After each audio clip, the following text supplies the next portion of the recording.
It's just, it's the beard. I don't know. By the way, it's my little notepad.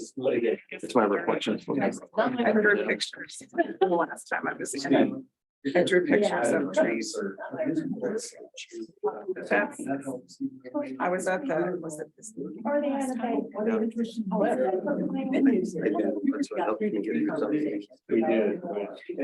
gonna be weird once we start actually talking and realize how similar we are. Then I'm over it. It's all. Pearl. It's like right here, people think I'm very. Wow. Maybe the fact that it's always kind of electric and sticking straight out. Anything I actually think of. We had the discussion of people on the front, right? Yeah. Yeah, there's no more solar. Nice, just Yeah. sarcastic though. Hard. The way it should be. Will you be asleep if I didn't? But yeah, we're not out of the woods. Oh, nice. Expression, but we're.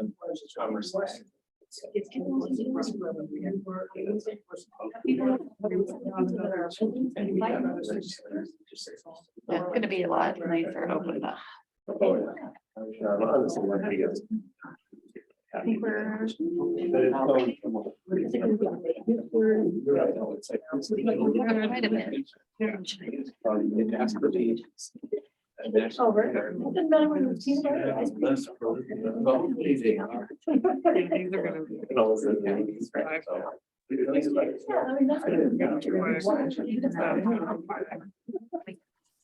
Watch. I do. Don't have it on today. Regular watch or is it an Apple Watch? It's a regular. I'm into those two and I was just. No, normally I just like Leatherman's. Black or brown? Well, it's like a worker. Okay.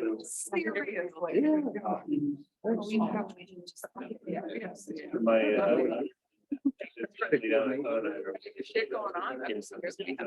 I love this. Somebody should. I do too. Yeah. Now that I know that. I'm just gonna wear a watch. I'll be all over They like rolling your city.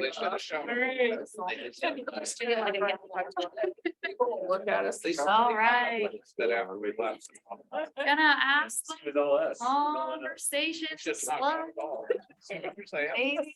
All right. Give me flip the lights. Yeah, we need like a whistle. We're gonna call this meeting to order. Ladies and gentlemen. No, you guys are wild. All right. Oh, wow, that was the mom voice right there. Children? No, I'm just kidding. All right, welcome everybody to our Thursday, November 17th, 2022 Blue Space and Aquifer Committee meeting. I am really pleased to see how many people we have here in person and online, and we are going to start off with some introductions. I will start. Kara Haley, City of Pullman, current chair. Sean Coates, City of Pullman Public Works Director and PBAC member. Annie McCall, PBAC member and Pullman City Council. Tom Handy, Whitman County Commissioner. Tim Lake, University of Idaho representative, PBAC member. Paul Kimmel, Latop County representative. Mark Story, Whitman County Public Works. Gina Terusio, Moscow City Council representative. Rusty Vineyard, Director of Facilities, University of Idaho. We're gonna jump over here. Gina Elliott, community member. Robin Nimmer, Alta Science and Engineering. John Bush is the name speaker, I guess, today from short time. Yes, we're really glad you're here today, John. Leo Ralston Hydrologic Services. Lana Cohen, I work with him. I'm a hydraulic. I'm Pamela Dunlap and I'm with John Bush. David Hall, Utah County and an SDG member. Selena Cord, Executive Director for PBAC. Jeff Langman, UI Earth Sciences. All right, well, let's jump over to online. Kyle. You got on the list. Can you hear me okay? We can. So Kyle Beckett with Alta Science and Engineering. Fabulous. Kristen. Hi, I'm Kristen. I'm with the City of Pullman. Okay, I've got Steve. Steve Robichon, PBAC. Okay, Brooke. Hi, I'm from the Nez Perce Tribe Water Resources, standing in for Allison today. Right, thanks for being here, Brooke. Mike Parker. Yes, Michael Parker with City of Moscow's Water Department. All right. Patrick. Yeah, Patrick Cabbage with the Washington State Department of Ecology. Okay. Sarah. Sarah Dawson, Sustainability Director for University of Idaho. Right. Taylor. Taylor Musburger, City of Pullman Water Operations Supervisor. All right. Okay, I think that's it online. I guess I was wrong. We have more people in person than we do online for the first time in 2 years, maybe something like that. It's very exciting. We're going to go ahead and move into approval of minutes from our last monthly meeting, which was held on September 15th, 2022. Those should have been sent out in the agenda packet. I move approval of the minutes. Okay, all those in favor? Aye. Any opposed? Great. Meeting minutes have been approved. Our next item is public comment for items not on the agenda. We didn't get anything written requested. Is there anything else? No. Okay. Gotta remember to look back up at the online world. We'll go ahead and move into our discussion. And our first item today is Water Summit feedback. I'm going to open the floor up to Celine. Sure. So our last meeting was September, so we took a month off with October, but we certainly didn't take any time off with our work. And so Water Summit was October 18th. And I saw many of you there, if not everybody there. So it was great to have you all. Would love to just hear any feedback, your thoughts. I know it was over a month ago now. Just gotta unlock the brain there for a second, but I also sent the polling results from the surveys that we did, the Slido survey. We can go over those a little bit today if you'd like. And any ideas for the 20th annual, we'd love to hear them. So I'll just open the floor. Or the virtual floor. Or the virtual. Maybe queue up all the survey questions if you want to. Yep. So one thing I would say is, in prior years, we had kind of a lead-in presentation to the leadership roundtable. Oh, we're talking about the Water Summit. Oh, sorry. I'm gonna stop you and we'll come back. We'll be our first person to comment on our next item. Yeah. All right. I mean, Yeah, just real quick, I was impressed with the numbers in that we had so many new people there. yeah, And, after the 2 year, I guess it was 2 year, was it 3? 2 year hiatus with COVID. To see that much interest from new people, I thought was really encouraging. So, which indicates to me that we are getting the message out. And so hopefully we can stay in contact with some of those new people and but yeah, that was a bit of a surprise to me and a great surprise. yeah, I think we, See, that's a great number. I think we had quite a few that was their first year Yeah. and then quite a few that had been there for, quite a while, or same with people that had lived there. I think we had a lot of folks that have lived in the area for a long time. And then in the 0 to 5, we had a healthy amount as well. So it's a great comment. Other thoughts? Did the keynote speaker scare anybody? Yeah. Maybe not our group so much, but I thought it was very informative. So thank you to the Water Summit board for all their work on that. I know a lot went into it. A lot of efforts. Anything else? Anything somebody wants to see at the next Water Summit that would be different? 20 Why years. don't you go to the comment at the end? There was a couple suggestions. Let me share my screen again. Thought it was maybe like 24. I don't know how many people flipped through this, and it's certainly something we can return back to. More talk about conservation strategies is one. I think Paul Kimmel dance was one. I don't remember seeing that. I love that. There's more. There we go. See, Paul Yeah. Kimmel dance routine. Get right on that. Actually 11 months now and counting. Yeah. I did think, go to the top comment. That was an interesting thought. No, where was it? have a few sessions. I don't know if we feel like switching things up or demonstrations for things like Like breakout wise sessions or? I'm not sure. But there was a couple. And we can see kind of where PBAC is at and tailor that way.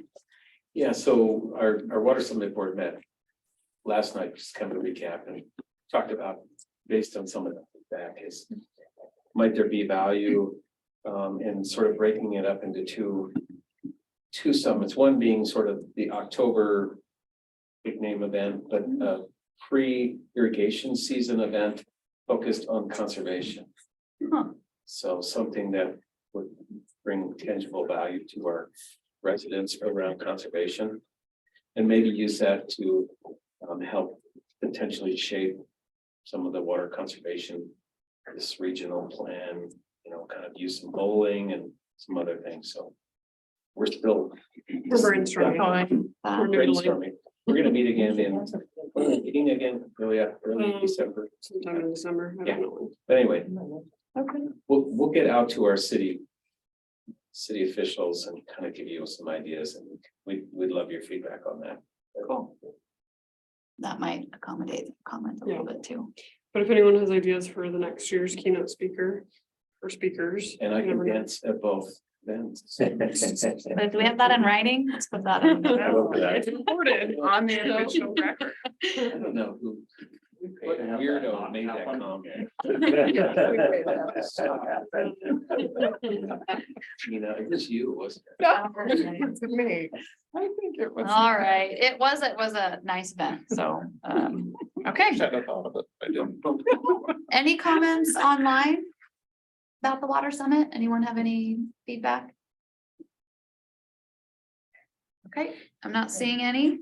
Oh, Okay, and just, I had the pleasure of driving the keynote, picking him up at the Spokane airport and then taking him back early the next morning. And yeah, he was impressed. I mean, again, his comment, and I think he made it at the summit, was, you guys are ahead of the situation. He said, I don't visit many basins or communities that are in this position. So take advantage. it's a great comment. Yeah.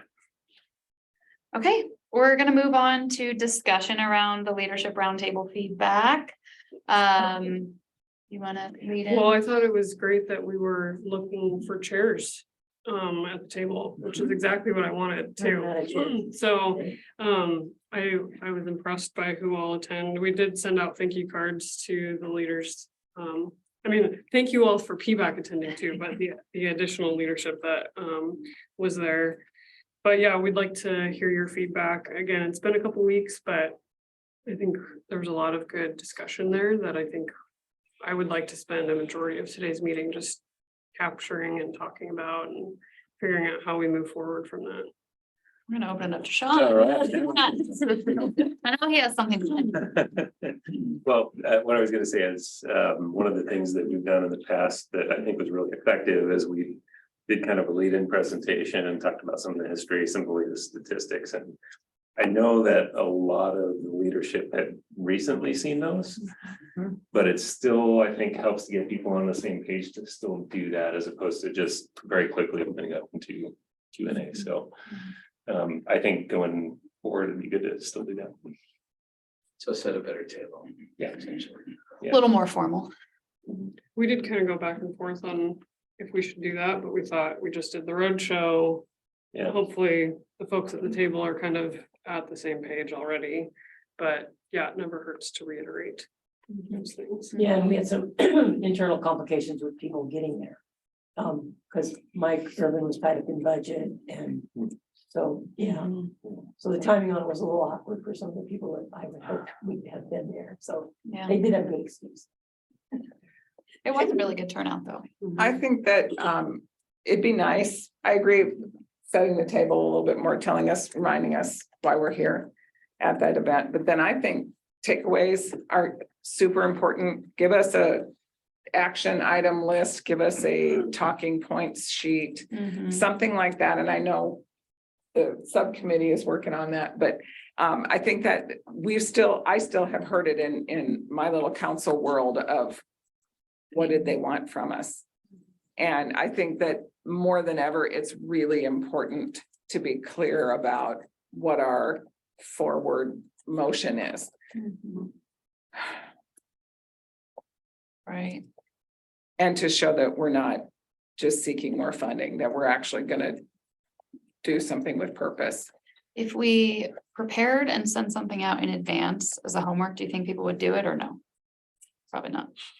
Just a question. No, and it's not a bad idea. You'd probably get, I don't know, Eileen's better about doing stuff like that than I am. Maybe it's Pullman would do it and Moscow wouldn't because we're kind of freelancers.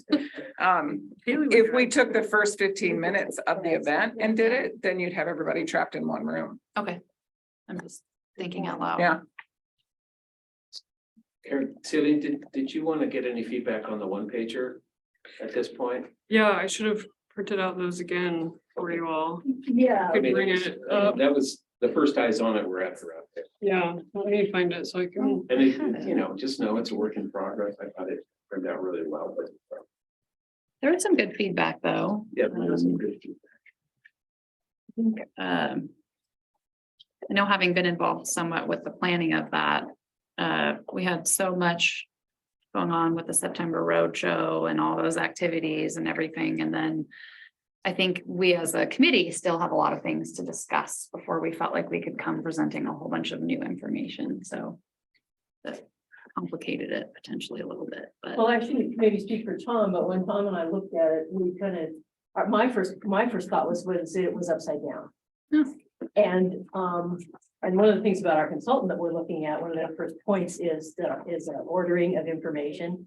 This seems to be a kind of an academic thing that we leave the punchline until the last paragraph, and punchline should be up front. Should be the more journalistic style. We should say, we need to do this, and this is how we're going to do it. Not ramping up to, oh, by the way, we studied this, we studied that, we studied this, we studied that, and maybe we'll get around to doing X. Yeah. Yeah, and so when I do writing for people and ghost writing for people, they hand me the notes and I almost always flip them upside down. Yeah. Because we preamble, and then you've lost them, forget it. Yeah, some people only read the first couple of That's right, and paragraphs. Emily looks trained, you get this much time, Well, and that's it. that's another thought I had about that specifically. There's a lot of words. And I appreciate that there are some blue squares because it draws you immediately, but there's still a lot of words.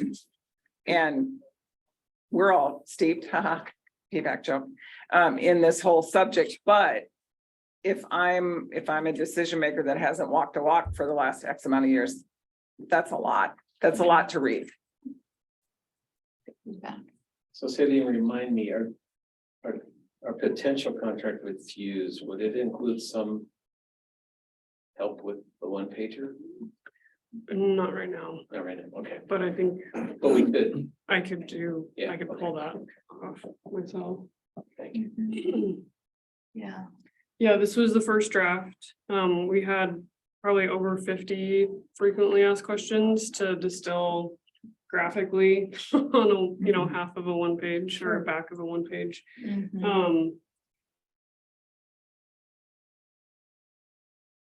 Knowing that we could use this for multiple audiences.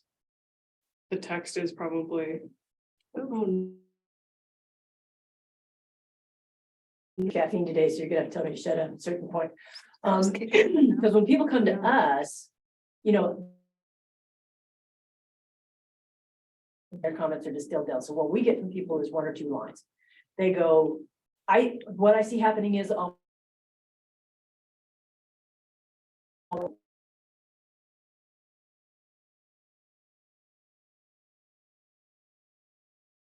be the most effective, whether it's presentation or one pager, meet them where they're at. Say, we're doing this because we know this, not the other way around. Right. Well, I was really excited to see John Bush's page about what myth, fact. Yeah, I'm like, oh, that's really good. Yeah, so I'm sure we're gonna incorporate. Well, thank you in advance. Right. Let's see, there was quite a bit of discussion around regional conservation plan or conservation ideas. Did anyone have any thoughts stemming from that. I notes myself. I personally think the roundtable took a lot of time on conservation, which, you know, we could have reined that in a little bit. It's good to talk about, but I think we could have talked more about the alternatives and Right. moving something forward. That. But this was, at least my first time running, you know, the leadership roundtable for PBAC. I think if this is an important topic for the communities, it would be good to have this leadership roundtable more frequently than once a year. I don't know if that means twice a year, 3 times a year. I don't know what that frequency looks like, if you guys have thoughts on that. Obviously, we have to come together and be able to talk about something. So if we haven't, you know, executed a new scope of work or something like that, we don't want to just circle the drain a little bit, but Yeah, we want to have something valuable to discuss and to get feedback on. But I think if the water alternative project is going to be implemented in our lifetimes, we need to push that discussion forward more somehow for budget planning and purposes like that. thoughts. Is two a year too many? No. We can also wait and see where we're at with things, right? Not for us. I think, so I heard, and it was only one rambler. It wasn't an entire group, but there's a real concern about what feels a little bit like this group having chosen the alternative without consensus, even though all of us are represented on it. So I think having, like you're saying earlier about the water summit, having that history nutshell moment and then saying, this is how we got to where we're at right now, and this choice of the thing is important. And I think it keeps that cohesiveness. Right now, it feels a little fractured with the, you know, it's funny, I was going to say a bad word. They crab if we don't do anything, and then they crab when we choose an alternative. So we're kind of damned one way or the other. But I think we're getting a little bit of that backlash now because we chose one of the alternatives. I think the thing to remember as PBAC reps, though, is that, you know, the comment was made of like, oh, we're talking about water, we point to PBAC, but that's really pointing to ourselves. Like we're all of us here, the community, and you all represent the different entities, cities, counties, universities. And so maybe we just need to have a stronger voice between PBAC reps and your respective leadership groups. So then they know that you're attending these meetings. I don't know. It sounds a little silly, but Do you do reports at your? Sometimes, and I can always request to make a report, and they're always very open. Yeah. That's not a. It's always kind of I don't want to say an afterthought, but I'll say an afterthought.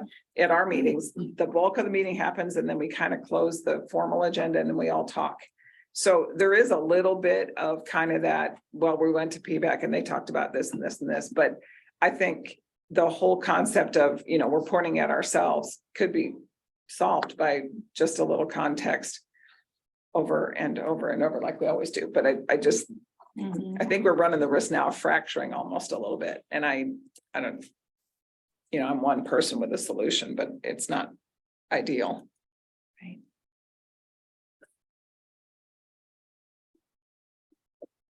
There was some discussion around outreach approach. I guess maybe we'll get into more of that, but something that I noted was there was lots of different views about what the most effective outreach will be.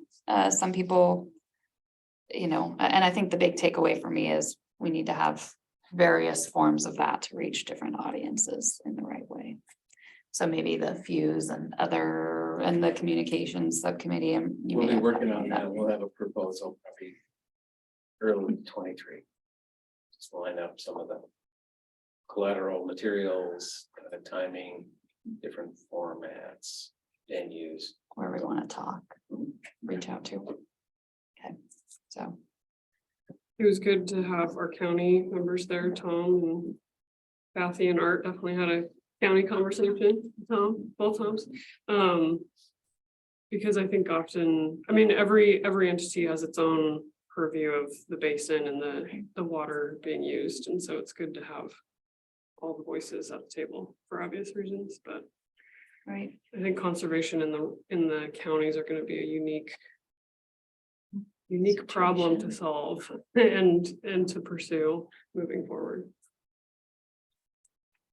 Go ahead. May I speak? Yeah. Something I've noticed is it kind of seems like there's a disconnect between different entities within the basin as far as scheduling. For instance, when the PBAC or when the water summit was going on, wasn't there was that when the city meeting was for the Moscow? There was a lot of stuff that downtown week, and maybe next water plan? summit, you know, we'll People would have to pay pick closer attention. between hearing about the plan for this Mhm. downtown Moscow Yeah, the versus the water streetscape. summit, and then a certain political party had a function going on in part of rural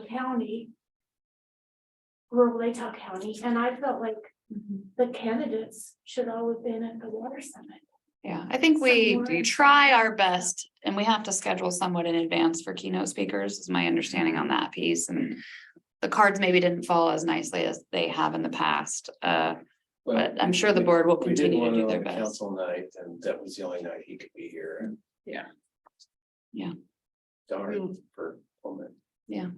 Though a lot of folks still, I think a lot of Pullman was there for the first half, which was much appreciated. I know it made for a really long day.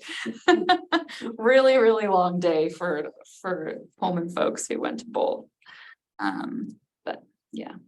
Any more on the leadership roundtable specifically? I don't want to step back here for a second. I don't think we have WSU here. Now that I'm thinking about it. So This just is Patrick. Celine, do you want me to kind of recap my the concerns from ecology that we communicated back after the roundtable? Yeah, I think that's yeah, go for it. And I'll keep it relatively high level. So the one pager that we got at the roundtable highlighted as part of alternative 5, a diversion from the South Fork of the Palouse River for 8 months of the year. And that caught our attention. Our discussions with PBAC so far have been relatively high level, without specifics on quantity of water that's going to be sought for a surface diversion and, timing during the year when that water is going to be sought. So we looked at, just kind of did some quick hydrograph looking at before the roundtable for the South Fork of the Palouse. And with water availability, there's 2 pieces that we look at. We look at both legal availability and physical availability. I don't know who from PBAC, I think Paul and I don't know who else talked with Fish and Wildlife. I think Corey and maybe some others that talked to Fish and Wildlife about the legal piece. The Fish and Wildlife recommends a low flow condition during the summer months. I don't know if that's where the 8 months came from exactly. But on the physical availability side, we're struggling to see that there's going to be 8 months of water physically available for a surface diversion.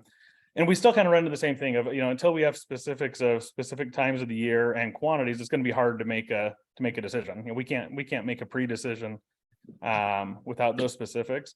It looks like there may be some water available during some times of the year, but probably not the 8 months.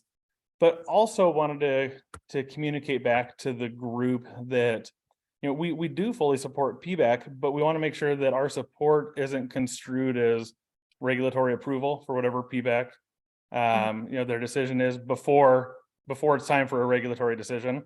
So there's kind of a balance we have to walk between supporting, but making sure that we still give ourselves the ability to make a regulatory decision at the appropriate time. So. And if there are any questions after, the people have, I'm happy to talk. We requested a meeting, and Celine, you indicated that'd be great. We'll have a meeting with some PBAC folks to kind of talk through as many of the specifics as we can, understanding we may not have those yet for a while. But that the 8 months of the year piece was something that we would prefer not to be communicated, because we can't provide regulatory support for 8 months of the year of water diversion from the South Fork or the Palouse. I think the 8 months was probably a carryover from a lot of the previous efforts. Robin could probably say yes on that. I think that's a good suggestion, maybe to leave that number out, and as far as exactly the timeline that might be established. I can speak a little bit, and Robin can probably chime in. I think when we talked with fisheries as well as ecology and other folks at some point, we've had a lot of challenge because we haven't had specifics and we haven't selected one, that we haven't, kind of like you said, it's that fine line between, you guys probably don't have enough information to give us an answer. And so that's been somewhat challenging. So needing to dive into one of these and go down that and now look at the hydrographs closer. Celine requested that meeting. I know we'd like to find out kind of what the next bits of information you guys need from us are specifically, so we can start down that path in more detail, is the direction that we would like to go. Certainly, I know at least in some of our internal discussions, we know that 8 months could vary, right? It's going to see where we come back. It's going to depend where a diversion is. It's going to depend on what can actually be approved. So. No, and I appreciate that. That makes a lot of sense. And I and ecology are both still in support of PBAC and the alternative, the effort to find an alternative supply. But once we start to nail down some of those details, then we can get more specific on, now that we're looking at potential alternative 5, we can tell you this is the information we need. And understanding that, if there's an application for a new water right, we're still a long ways away from that. And we're trying to use our crystal ball the best we can to tell you what you're going to need, and to tell you if there are, when we see red flags like this, like the 8 months, we see a red flag, we want to communicate that right away. Yeah, and so maybe with our messaging, pulling back on a specific number until we have better information is very valuable input. Thank you for that, Patrick. Yeah, thank you. So on that note, I think the next steps that I'm working towards is getting those meetings set up again with fisheries, DOE, IDWR. Now that we have the tribe, now that we have one alternative that we want to focus our efforts on, just to say, here, focus on this one and give us your feedback, because we probably will need some data gathering and whatnot, and that will influence the scope of work in order to go down that path. Or if we find a brick wall, because we said we could, then we can go towards these other alternatives if we need to. Yeah, and we might find through this process, we can only get half the water that we expected, but we just don't know until we go down that path in more detail. Start working through some of those steps. And then, PBAC and the entities may need to step back and look at, is that still in the best interest for long term? But we just don't have enough information to do that quite yet. Other than that, we've gotten consensus that this makes the most sense as the first thing for us to explore in a little more detail. Other comments online, in the room, around, I guess specifically the leadership roundtable, but it kind of touches on many topics that are ongoing. So I guess no. I think, we left it pretty free form. And I think the next one will be a little more facilitated and kind of line out the objectives. I think that's a little good more feedback. structured. So Patrick mentioned that he brought up those comments after the leadership roundtable. IDWR also mentioned, I think at the tail end of the roundtable, about their regional, I'm gonna mess this up, regional sustainability projects. Forget what the name is, but regional water sustainability projects. PBAC's alternative project is already on this list, but it was at the discretion of the board to put it on there. They've guesstimated, with our help, I think $70 million for this project. But that was before we chose an alternative, and so I'm working on getting a formal application into the board by December 1st. In hopes that IDWR can help fund some of the data collection, if you will, that we will still need for fisheries, the tribe, DOE, and IDWR. So that's kind of my main goal in the next 2 weeks, is to get that application in. They're not going to just hand over $70 million, but it's good to know that they're willing and able and want to support this project, and want to get more information from us. Yeah. On that note, the Water Resource Board, Tyler Palmer had a meeting with Brian Patton last week and mentioned that the Water Resource Board will have their meeting in Moscow in July of 2023. That lines up with most likely the July PBAC meeting, so we'll probably not have a PBAC meeting and I'll attend the Idaho Resource or Water Resource Board meeting instead, where we will go into a more formal presentation of alternative 5. And hopefully by then we'll have all sorts of new information for them. And we met with Neely Miller, was that earlier this week?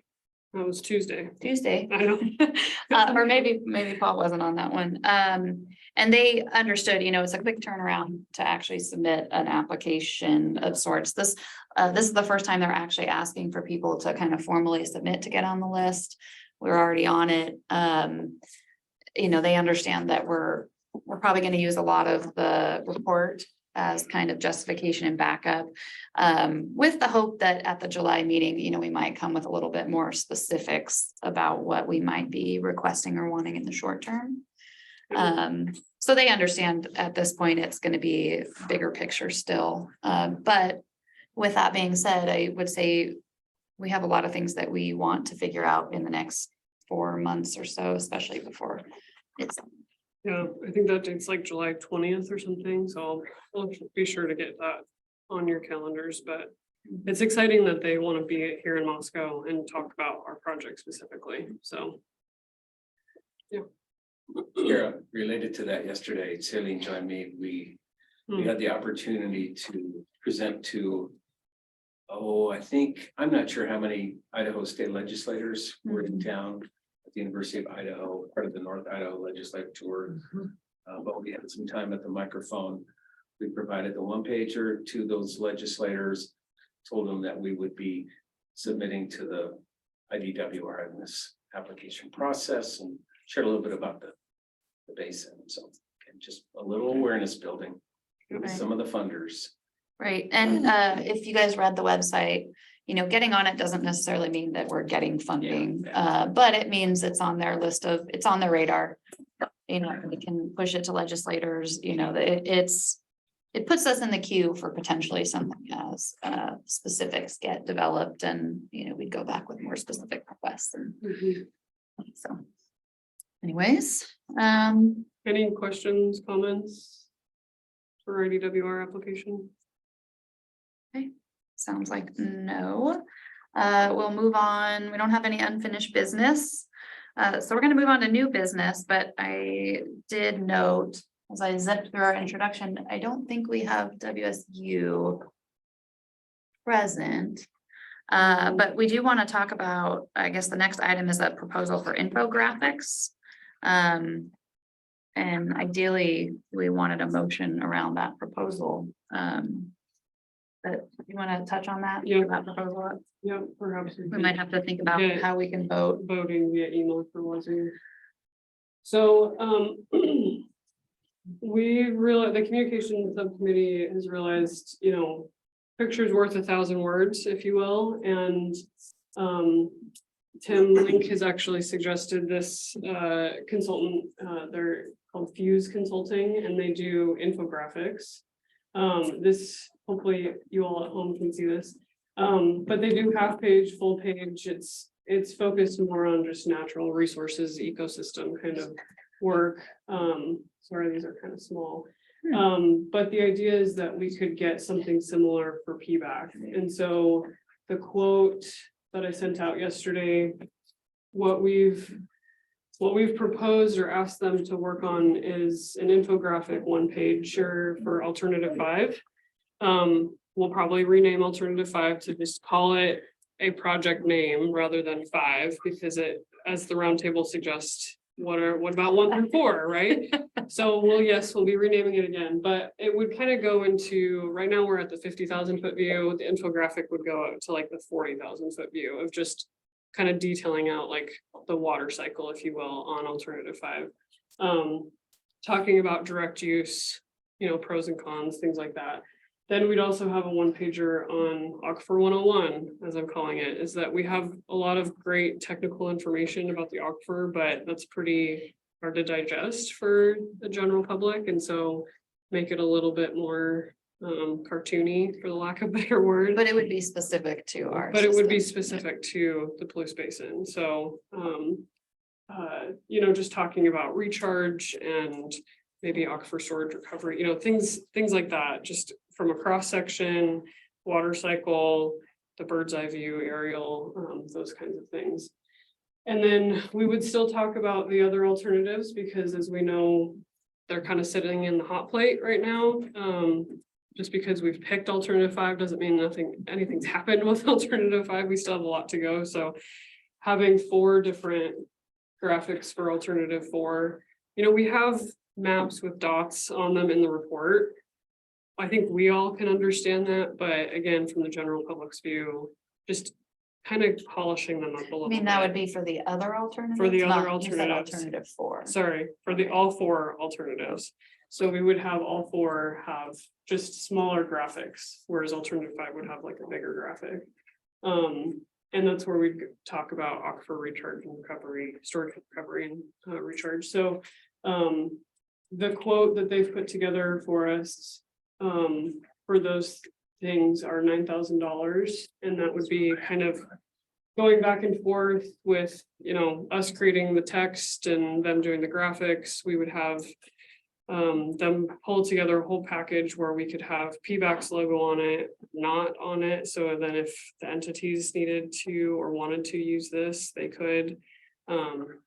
Make sure we get it in different file formats so we can put it on the website, we can put it in print, all of those good things. So that's before the committee today. Any questions? So this is like a big resource publication push, aside from the conservation piece, which will be going on in the background, right? The cities and the regional plan, but kind of to some of the comments from the leadership roundtable, focusing on the alternative and that other aspect. This is just a good, an ability for us to provide a takeaway so people could have a piece of paper, go to a website, we could put together a survey or something and have a picture with it. Because right now we don't have pictures. We just have a lot of text, right? So I was really impressed with the presentation from Fuse that you sent out on the email. I was really, one of the best I think I've ever seen, and I've seen a bunch of them. And I was very pleased, and thank you for hooking us up with these folks. I like this. So what you're saying is that they would give us like a package of stuff to work with, would be part of what they're doing. So we have a package of cut and paste. Yep. And we would sort out all the copyright stuff and yeah, so we wouldn't own the graphic file like the InDesign or Illustrator file, but they would be able to pull apart pieces. So let's see, what's a good example? And Celine, is that for the visual, or what do they call it, the visual asset package? Right. Yeah, those right. are little. So this is a full page. You see how there's a call out for this bear and then this young bear, like they would give us the full page graphic, but then they would also give us files for just this call out or just this top call out. So we could pick and choose what we want depending on our needs for the foreseeable future. So while we wouldn't have the graphic file just for that, we will have a collection of different files. Some ability to. And some ability to be able to manipulate it. And use it for different things. I have asked them like what, if we needed them to tweak it in any way, like what that looks like as far as time and monies. But I think they would probably be, I haven't heard back, but I would assume that they'd be pretty open to some edits if if it's driven by us.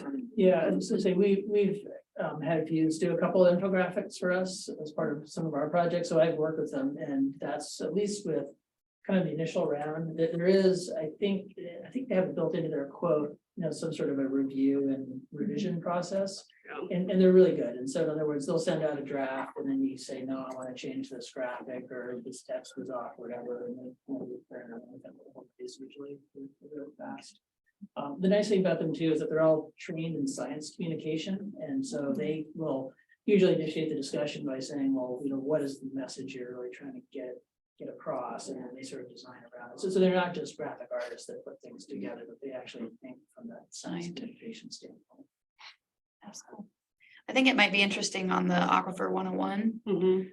I don't know if some of our technical folks in this room are interested to be involved in a meeting with them. Most definitely.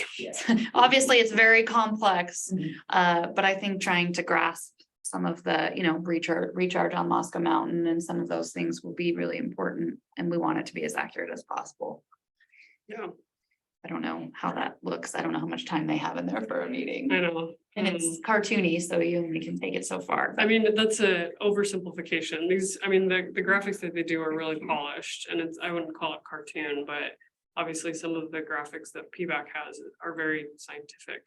So we just need to kind of meet in the middle a little bit. Yeah, go ahead. Looks really cool.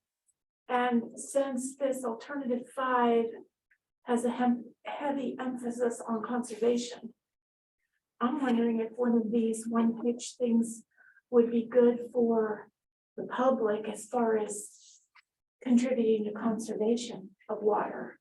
I think Because I could see that on refrigerators with a magnet or something. Yeah, I think that's a Household good to suggestion. I think that might be something that'll follow this effort. This has a lot of the publications coming due in January, February. Maybe not the timing right now. Oh, I think it's a great idea, and it might be something the cities take on to help promote. We don't know what that looks like. I think we're definitely gonna need literature to the same effect for conservation, but we maybe need a few more months to get Insert there. it that goes in the water bill. Yeah, Yeah. and it may be tailored to each, I think there could be a combination of both things that PBAC could do that all the entities could use, but it's a great suggestion. I think we'll get there. I think this proposal's more specific on the other aspect of alternative 5. But you bring up a good point. Alternative 5, the reason we all liked it is because conservation was step number 1. So we will have to include that in the graphic in some fashion. Yeah, that's true. So And we'll I have lose to. sight of that. Honestly, for some of the smaller communities outside of the 2 biggies that have been pushing and buying into this for so long, we're gonna need that one page. With it. Yeah, I don't want to say it's rudimentary, but there's a different level of understanding of what that means for the citizens within the small communities. And just rural in there, Yeah. Yeah, I and think that it's not part of the town. if this is done really strategically, I think we can convey a lot of valuable information on just the 6, 7, 8, I don't know how many pages we would get out of it, but not losing sight of, I think we need to be very careful that we're conveying messages to all of the different entities. Like, what does it mean to a college student? What does it mean to the counties? On that Aquifer 101, we can show some rural wells, or I don't know what that looks like quite yet. But. Yeah, and honestly, I mean, one of the one-pagers that was on my original list was for conservation, but I think knowing that a regional conservation plan is in the works or will be in the works soon, I think PBAC can leverage the entities pulling those together and just utilize what they're working on, because that really should be from the entities and not PBAC, where PBAC needs to focus. I believe PBAC's vision, or vision and communication strategy is Aquifer 101, just understanding the aquifer, making sure people know what's going on, and then the water alternative projects. Conservation is always going to be a part of that, but PBAC isn't the police cop, right? And we're not changing water habits. That goes down to like the cities doing rebates and things like that, that have more resources to be able to do those things. At least that's my opinion. So if you all don't agree, please let me know. Well, there was a mailer that went out this week about conservation. The Blues Conservation District. Yeah, there's a lot of things circulating. I mean, we're not gonna want to forget that. I think for what this proposal is for, it's focusing on the alternative or the technical alternative, not the conservation piece, the other piece of alternative 5. Where is this coming out of the administrative budget? I think, Stole my question. I just thought I'd ask. yeah, I mean, I think normally we would put it in the administrative budget, that, well, we'll get a report, with budget later, but, that is going to be dwindling a little bit, but, so if we need to use some research dollars. We have the money there now, the $9,000 is not gonna hurt us now, but it is going to hurt our padding that we have. So I'm fine doing it out of admin, for now. Is there a possibility on this, like, to look for a sponsor? Like, to sponsor this graphic, potentially like some. And again, not one of the major 4 partners, but any opportunity there, nothing solid, but just maybe food for thought, like as we look at the budget and we continue to work through those. I heard Vista is always looking for things to sponsor. Sorry.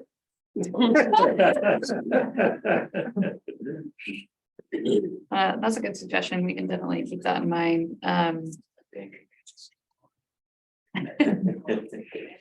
I know this is very generous with one of their employees' time. Is there anybody online that has a comment along these lines? I mean, I think Looks like Sarah does. yes, go ahead, Sarah. She'll pay for it. Yeah, I just wanted to, I know that Shailene just said that the sort of the push of this is going to be for the alternatives and Aquifer 101. But I would love to sort of synchronize our messaging, the university and PBAC together in terms of water conservation, and would be willing to sort of fund or co-fund a graphic that we could use internally that aligns with the messaging of PBAC, and maybe has, you know, the same artists or something like that. I just want to make sure that you know, water conservation is something I think we really want to focus on moving forward, and I want to make sure that we are reinforcing what PBAC and the city and other entities want to do instead of working in our own silo on that piece. No, I really appreciate that. That's a great comment.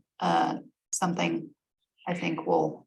Yeah, Sean, have you and Sarah talked about regional conservation plan together? I mean, since Tyler's not here, maybe you want to just talk about the regional conservation plan and the idea of bringing the universities along with it. Sure, you bet. So Tyler and I have just had some very preliminary meetings on a regional water conservation plan, and the intent there basically is so that we all are, you know, singing the same tune, so that, you know, Moscow's not doing something that Pullman's not doing and vice versa. So, you know, just want to make sure that we've got a consistent message out there. And basically the next step really needs to be to bring the universities into that discussion as well. And the counties too, as time goes on. So Yeah. but I think the approach so far has been focused on the cities because there's some real low hanging fruit we need to get knocked out. But as we look at what a more regional plan is, we absolutely need to engage with all the entities. Because I think you said this at the leadership roundtable, and it's true, it's going to look different for the universities and for the counties than it does for the cities. And I think it's a good idea to leave room for branding for the individual entities too, kind of like Pullman's, you know, they're going through their rebranding exercise, but there's going to be components that businesses can pull into their own marketing schemes that tie it all together. And I think it would be, I'm sure, what's their name? Fuse, thank you. I'm sure Fuse would be more than willing to do additional work for us in the future, right? As we figure out what that looks like. And I think trying to kind of brand it collectively and having similar graphics and things would be really powerful and helpful, but we'll have to form that as we continue along in the process. So Sarah, maybe I can follow up with you about the conservation piece, because I do think if we want to do a graphic, I think that is a good idea, but maybe we want to tie it into the regional plan. Because then all entities will be Yep. working on that. That's what I was making a note here. We're gonna be careful about like not this being too UI with a subset of PBAC. It's all PBAC with undergirded by the 4 entities or the entire, all 6, 7, and what have you, who all feel represented. Yeah. And maybe as the regional conservation plan comes together, then so I'm thinking, second quarter or third quarter of next year, then we can look at getting an additional proposal from this company. If we're pleased with the first product, if the committee agrees to move forward with that, then we could look at doing a similar effort around the conservation. When we have a little bit more meat about when did these have deliverables due? I guess what I don't want to do is set them up for something that we're not quite prepared to be able to provide the information on, and then it's not as valuable. So I think we need to have a few of those conservation things worked out before we potentially push to have that marketing piece. Yeah, the timeline for Fuse is end of January and February in hopes that we get these graphics to help with our community outreach and engagement. But I absolutely think sponsoring or getting the different entities on board, however that looks, to then try and do something similar with the conservation is absolutely a great idea. Yeah. We may, Kara and Celine, we may choose to use some of the Latell County ARPA funds to help build some conservation collateral material too. Yeah. And if we kept it generic enough, which I think we would. Yeah. That might be an initial. It's a good idea. Piece. So. Yeah.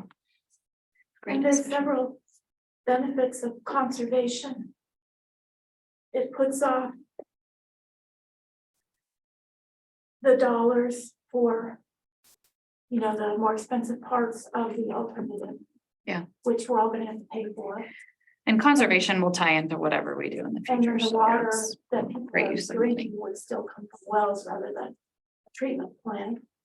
And so just to put that in the reasons to conserve now, instead of waiting. conserve now, and we, won't have to make all these drastic moves as soon as if we don't conserve.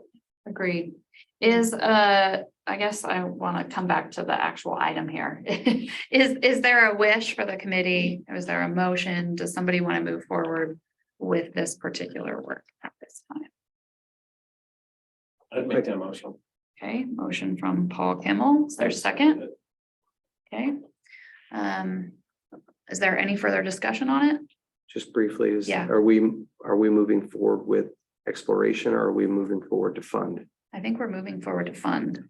Okay. That's a great question to get clarification on at the $9,000 Yeah, not to from exceed. the Not not to to exceed 9,000. We could always pull back on one of these posters or something. They did have it broken out nicely, so maybe we start with one of them. Out of the administrative budget is what I'm hearing. Okay. I had just a clarification question. So we don't own the files, right? So do we pay per use then? No, we will own the files as far as PDFs, JPEGs, PNGs, but we won't own the Illustrator file, like the actual graphic. So we can't revise it, Yeah, but we can pull the pieces from it. right. Okay.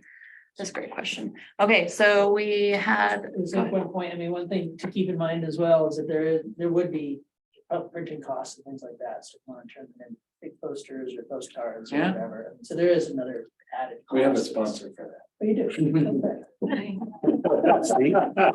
Told you. Perfect. And I'm sure, like Celine said, these files, I guess that could be a question, could be shared out to the entities to be Definitely. able to print themselves and use as well, right? Yep. And distribute that way, kick it out in a bill as a flyer or something along those lines. So Yeah. I think appreciate the communications subcommittee for taking the time to put that together and work with them on that. We had a motion and we had a second. I didn't have any discussion that seemed to waylay that in any way. We are going to need to follow up with WSU on this, but pending approval from WSU, all those in favor say aye. Aye. Any opposed? Okay, motion passed pending our check in with the WSU crew. Yep. We are gonna move into presentations and discussion, and we have. Actually, I don't know if we need to check in with Wazoo because we're not using this out of research. And we have the majority here today, so. Okay, well, then never mind, I spoke wrong. 30 minutes, it would be appreciated after. But yes. Yeah, I will still check in with them.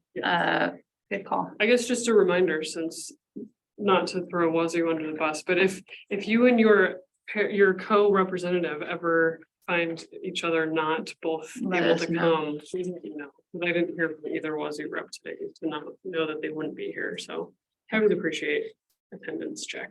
And you're right, it is the majority of this. She's facing.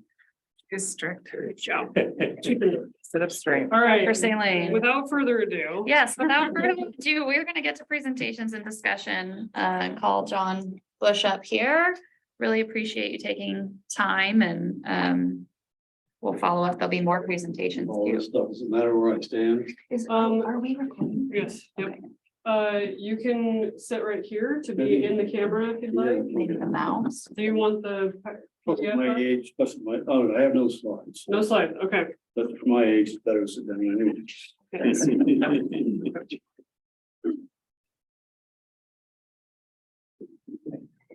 So I'd like to thank both of you for setting me up, and more importantly, PBAC taking their time. I realize that right now you have a lot on your plate, and I'm going to talk about something totally different. It has some similarities in about sort of a summary of the research.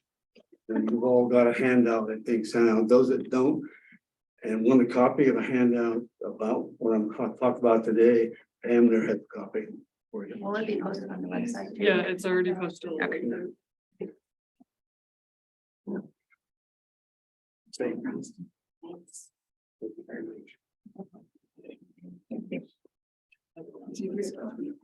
Oh, I learned a lot. I haven't even heard them speak yet, and I learned a lot reading through it. The primary plan, I was here for a couple of weeks, and the plan was I was sort of going to introduce to this summary of what I'm going to talk about 2 weeks from now. If you haven't looked, there's 2 talks on Monday after Thanksgiving on this room, is that right? And they're on, one of them is going to start from the very basics, primarily from a geology point of view. But I will make statements about the hydrology, which I know a lot of right now. We're gonna, mostly from a geologist point of view, one talk on the basics, and then one talk on the upper aquifer. And those 2 talks will be here. And then on Wednesday, Jeff Langman has set up a talk at the U of I. And that's going to be an arm waving view of the entire model.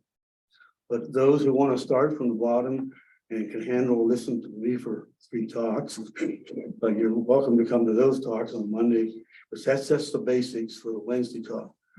This particular today, the purpose here was just to remind you a little bit about what PBAC has done on their research and where we have come.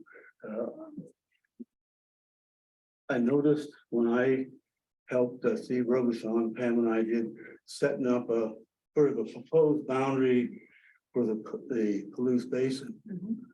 That going over the research was an overwhelming job. Even though I had kept up on the geology part, and Pam and I had done a report with 4 publications in 2017 or 2018.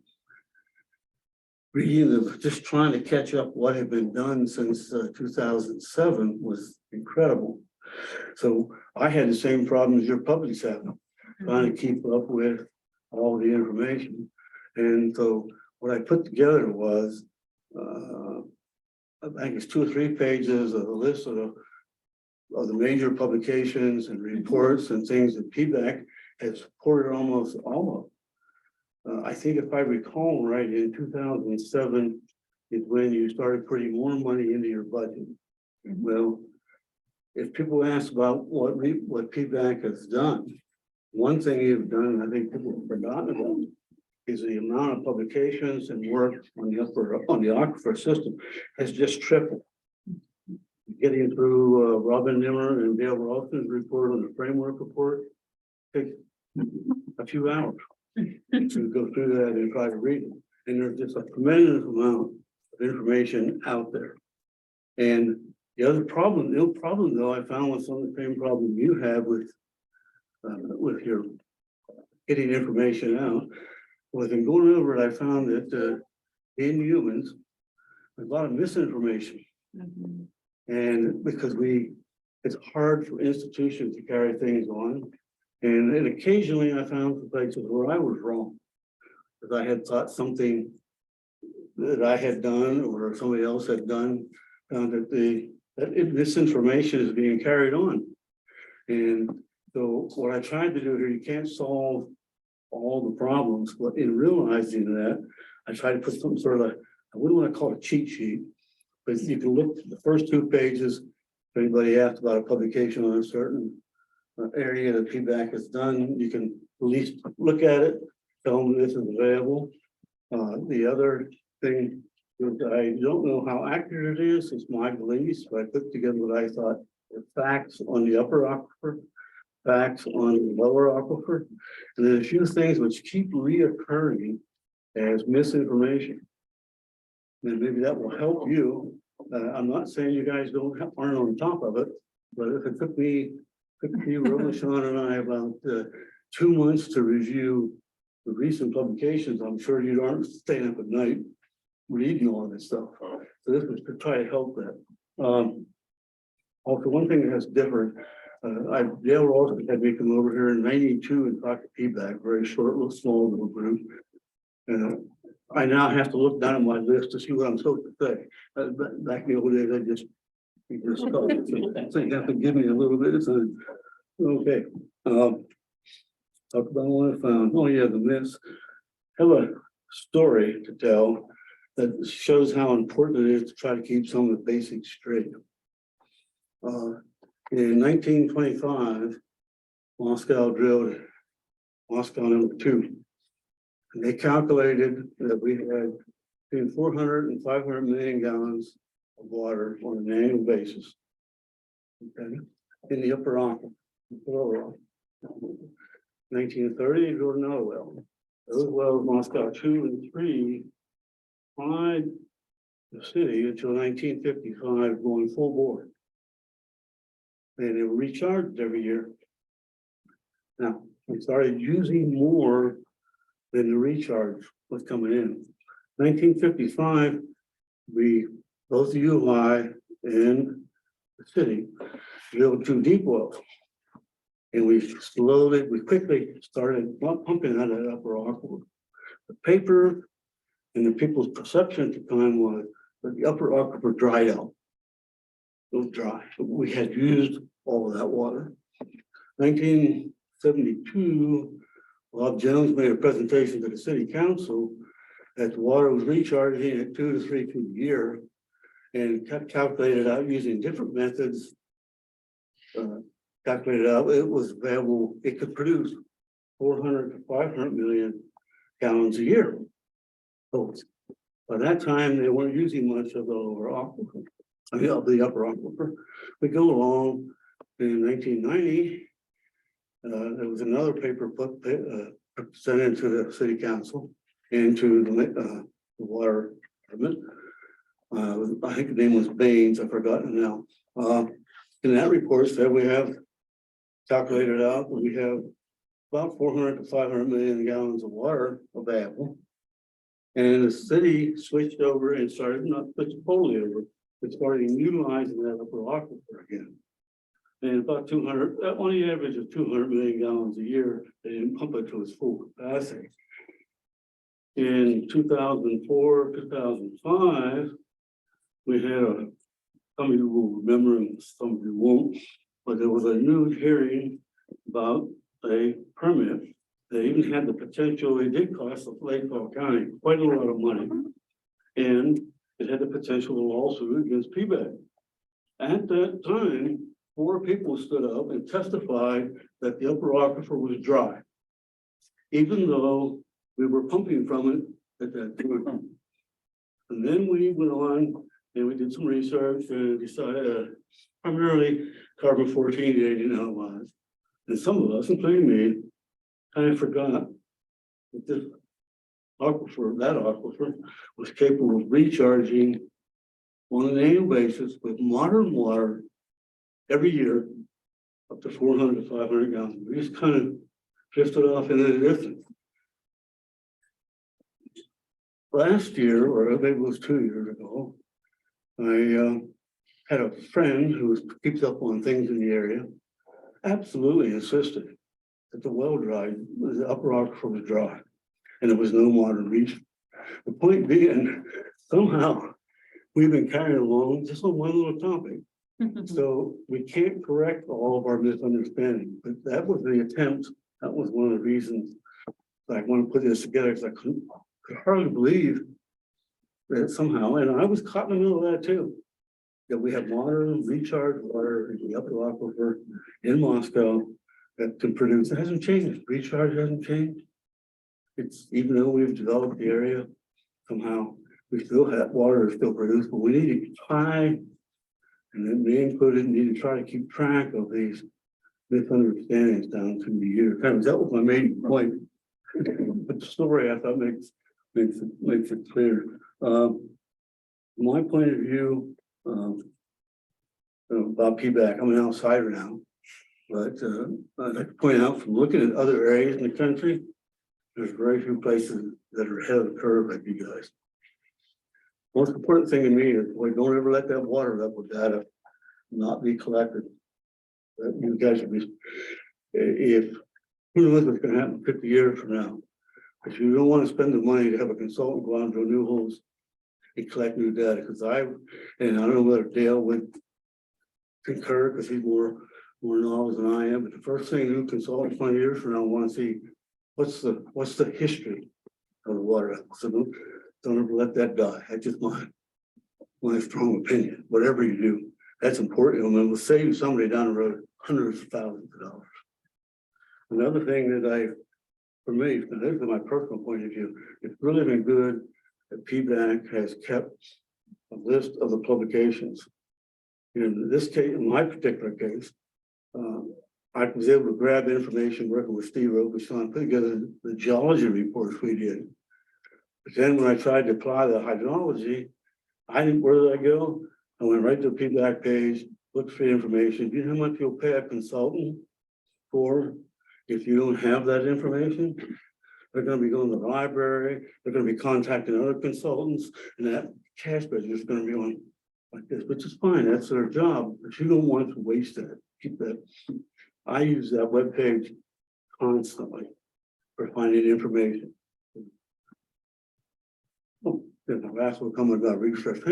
Maybe you've heard this story before, that I first said it to Mark Workman, who used to work for the city. It's important to keep that research going a little every year. No matter what all your other problems and other priorities, you need to keep a little research coming all the time, including the projects that fail. It's like cancer research. 50 years ago, if you found with cancer, you might as well go write your will up, get your things at stake, because you weren't going to last long. Nowadays, years and years and years of research, there's a very good chance you get cured and you're back in your life. That's why I look at that's sort of my priority. I know the research sometimes becomes a secondary thing, and then listening to some of the talk may be a little boring.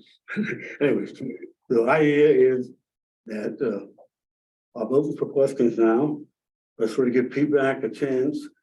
If you look at read that handout, you'll see the kind of message that I'm going to put through in the next 3 talks. If you don't have questions now, you can certainly send them in, send the other meetings, and we'll get it try to answer them. Thank you. Actually made it 15 minutes. For me, that's a short. Yeah, for anyone that hasn't taken time yet to dive into this, it's not too many pages and it's got a lot of really interesting. I call it the Spark Notes version. I learned a lot. But any questions for Dr. Bush? Just a comment, and somebody else mentioned this too. The correcting the myths is so important, and this is kind of a pet thing of mine in all sorts of areas, and Sean puts up with me while I go back over the history. We've got a lot of new people in Pullman and department heads and stuff. So I have to kind of keep bringing that up because those articles do come into the paper, those editorials, the email comes in. We've got some, I don't know, about 3 weeks ago, somebody said, well, the upper aquifer is this and that, and I don't know, we're like, no. Yeah, so there's a lot of that myth busting that I really am encouraged by, and have it all in one document. I'm just could not be more pleased. And may I cut and paste out of this? Sure. Okay, thank you, because I will. And I remember another thing I forgot was the final proof on that is I think Tyler mentioned it 2 meetings ago, is they stopped pumping the upper aquifer 2017. Guess what? It's recharged in 2 months. And the reason they stopped pumping it, if I'm recalling Tyler's comments correctly, is it due to the mineral content, stuff like that? It's just the machinery is just. Problem. But that 400 million gallons is still there, and Yeah. it's modern recharge, Yeah, not old time recharge. It's modern recharge. I think these myths and facts would be great for PBAC. As far as like social posts or little like things for marketing outreach, and just like, did you know kind of thing, so. I plan to definitely utilize these. We'll send it to Brad. This whole report. Please. To John's point, though, I mean, with 400, million gallons per year of available recharge, that's a real potential resource that we could tap, and that's not something that's reflected in our report. So, one of the conversations we had with Tyler just briefly is to say, Pullman doesn't have the option to tap this aquifer, but Moscow does, and could you do just a very simple well to water parks, for example, and be able to tap that resource. Something where you're not having to deal with the water quality and distribute that to water customers. Just irrigating. Just use it for irrigation water. So there's a real potential there to help us offset water demand. Improve their water filtration. Yeah. Treatment process too. John, I appreciate you very much. As you know, one of the things that there was a time when we were fully engaged with universities and their research faculty. You, Dale, Oshinsky, Jeff is one of the kind of the remnants that's still. But thankfully, we still have some engagement, but it just isn't the same, and that's why we did that research colloquium a couple of years ago, because again, we don't even know who a lot of those faculty members are. And so I think we need to be really more deliberate about engaging them, inviting them, sharing the work that's being done, what the work that we need help with. Because again, these two universities have a lot of firepower and expertise. And we were blessed for so many years to have such a strong relationship that I think we need to just work harder at it. But thank you. It is also hard. Jeff's I guess you call yourself a hydrochemist more than a hydrogeochemist. You don't have people like Dale and Tim Lisinski who are subsurface hydrologists. To my knowledge, we don't have anybody at either university. Lots of hydrologists, lots of people with good backgrounds. I don't think there's anybody really working in subsurface hydrology. I don't know if that's correct, Robert. I don't think there is. And I'll let you speak for yourself and very fairly. I say, there's always Jerry, but he hasn't been active in the basin, so in a while. Part of the challenge is too, we don't have a lot of dollars to throw at them. That's why the graduate students, were a great way to leverage fewer dollars, but still get some good research. I'm just a member of the community. This is so interesting. Take care of yourself. We need everything inside that brain. We are recording this, and we will, I think, record the other presentations later. But my question is, in just a few sentences, one of our presentations talked about paleo channels between, I think, the upper aquifer and the lower possibly. And so where are these waters coming from to the upper aquifer? How? And then do we know how much recharge is going to the lower aquifer? From my point of view, and Dale may be able to correct me on one, but most of the analytical data shows that the upper aquifer and the lower aquifer, if they're interconnected, it's very minor. So the two are operating separately, but where they're getting water from may be the same principle in my mind. Most of the water in the upper aquifer, we use that for an example, is not coming from vertical percolation. You know, water percolating down through. It has to be coming laterally. The flows, the material above it, particularly the low flow, is keeping most of the water from coming down vertical. I'm talking about just the upper aquifer. Okay, so how do we get that water in that upper aquifer? Well, first of all, it's not coming from the basalt, most of it. Another little misunderstanding, because the way we design wells, we think it's a basalt aquifer. The upper aquifer in Moscow is a sediment aquifer. Any big well, anything over 100 gallons a minute or 50 gallons a minute, it's kind of like their bimodal. You can drill a domestic well in the basalt, you get water, so it's an aquifer. But if you want 400 gallons, 400 million gallons over a year, or if you want 500 gallon well, you've got to get down into the vantage, which is the sediment underneath. So in my opinion, the water is moving laterally through the sand layers in the vantage sediment. And that gets back to answering the question. Those are old paleo channels that are bringing water. The water's getting into the old paleo channels of streams, alluvial fans, and it's transporting it through the subsurface where you put the well down and tap that sand. And how to get into the sands, probably from recharge for the Moscow Mountain area, probably. There is recharge documented on the mountain slopes. So, and that water has to move through the sands because it's mostly clay. The only way the water can move through the sand layers come down, connect together, in the paleo channel, and are feeding the upper aquifer. It's a little more complex on the lower aquifer, but it's on the same principle, in my opinion.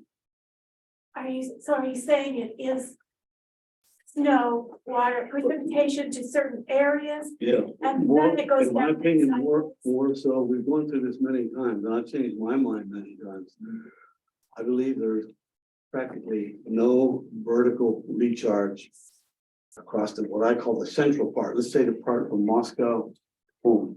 Well, data shows me that again and again and again. There's practically no recharge from the Paradise Creek in Moscow. Yes, not in the area in the middle. So when you calculate out the recharge of the area, you've got to look for some specific areas, and one of the areas is the Moscow Mountain area. And you get over to Pullman, it's a little different story, because when you get over to Pullman, streams have cut down into intraflow contact between the salt flows, and there is recharge in the Pullman area, going right from the streams into the salts. But for the most part, the water we're drinking, particularly in the upper aquifer, you can document that much better, and I can hold my own, taking that point of view better on the upper aquifer than I can for the lower. Most of the water, in my opinion, it's a sediment aquifer, not a basalt aquifer. Yeah, the basalts are there and they contribute, but it's a sediment aquifer in there telling the chemist. That going a long ways around to answer your question. That helps. Very interesting, yes. John, I think that's really important. I'm sorry to interrupt, but because we do, I've sat in, I don't know how many meetings where somebody says, well, we can't put up a parking lot because because the water's not soaking into the aquifer. And I'm going, well, talk to me after class. Yeah. I think there's one person in particular who's really hot on this, and he's like insisting that it's rainwater that like falls in her backyard that's going down. It might help. Yeah. that might help, and that's why it's so confusing to me, is that the basalt flow in Moscow, it's one basalt flow. It's both an aquifer and it's an aquifer. So water coming out of our lawn or coming out of the stream does get down into the top of that flow and does help the domestic wells. It's just probably not getting through the center part. Yeah. So the recharge it's true, a parking lot will obviously kill the recharge, but I thought I was interested in this story I just told you. How much change have we had since 1925 and present day? And yet our recharge calculations have been repeated by 4 different people, not the same number. That's because in my mind, in my opinion, water's coming up there where the farming practices and things haven't changed much. It's about the same. Dale might be better. He likes to be my nemesis, so don't listen to him. I had to respect him. He was department head. Two things. One, just relative to age dating of water. It's important to realize the upper aquifer is like 5,000-year-old water. Lower aquifer is like 25,000-year-old water. And you can age date water fairly precisely. Here we go, Dale. The other aspect is the subsurface plumbing system that's here. It is not unique. If you go to Lewiston, I've been working a lot in Lewiston, it's the same plumbing system. That's right. And I'm fairly convinced now that your water producing zones in the basalt are stratigraphically very similar. The difference there is they're hydraulically connected with the Snake and Clearwater River. Okay, so now I'm working down on the Camas Prairie. The plumbing system, it's the same plumbing system. Okay, and if you look at the city of Grangeville, which is I'm working on right now, the land surface is essentially the Grand Ronde basalt, so that the upper stuff is gone. But the key to there is that Mount Idaho south of there, basalt flows are such that they're outcropping. The dip of the basalt is steeper than the dip of the topography, and so you're getting these aquifer zones exposed to recharge. Working in Cottonwood, same sort of situation. But we're sitting here where there is no exposure of the deep Grand Ronde basalt. Except in the pool. Yeah, but I mean, as far as this recharge thing, one other interesting point of Genesee now, we've been talking to Genesee years about, they've drawn water from the upper aquifer. They've recently drilled a well, and sure enough, the Grand Ronde basalt aquifer is there. The same sort of drop in water level. So the plumbing system that you're talking about is pretty laterally continuous over a broad area. It's just you're sitting in a place where you don't have recharge from a Snake or Clearwater River. And so you have a different problem than Lewiston has or Clarkston. So, but it's really interesting stuff. It is interesting. Oh, go ahead. Are we hydraulically connected to Genesee? Possibly, but there's a bedrock high that extends way out there toward Uniontown and Okay. so it's unlikely. But we have no wells into the Grand Ronde until this newest one was drilled. So, but the odds of there being a hydraulic interference between the two, in my mind, is really minute possibility of that. Yeah, I heard some conversations, so I'm not going to take credit for any of it, but I do want to point it out as something to think about. Sean pointed out, maybe using the upper aquifer to irrigate potentially. But I would also welcome your thoughts and input. I mean, one of our challenges with alternative 5 beyond conservation is storage and the timing that we're going to be able to pull flows. And I know kind of what we've been hearing through the community is concerns around contaminating the lower aquifer. But I wonder about recharge of the upper aquifer.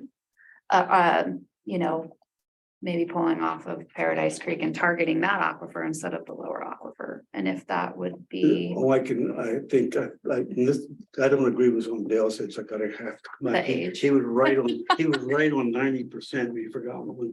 That's pretty high. John. That's pretty high. If you would talk about your thoughts around that as a potential or an option. Well, the upper aquifer, as far as we can tell, there hasn't been any data which shows that the upper aquifer and the lower aquifer Are are really interconnected. Only places where it's a little dicey is right in Pullman. Because as the stream, Paradise Creek and South Fork, they have cut down through the upper aquifer. And they are very close to sitting on a contact between the upper aquifer and the lower aquifer. And in fact, as you go west out of town, the streams are sitting right on the lower aquifer.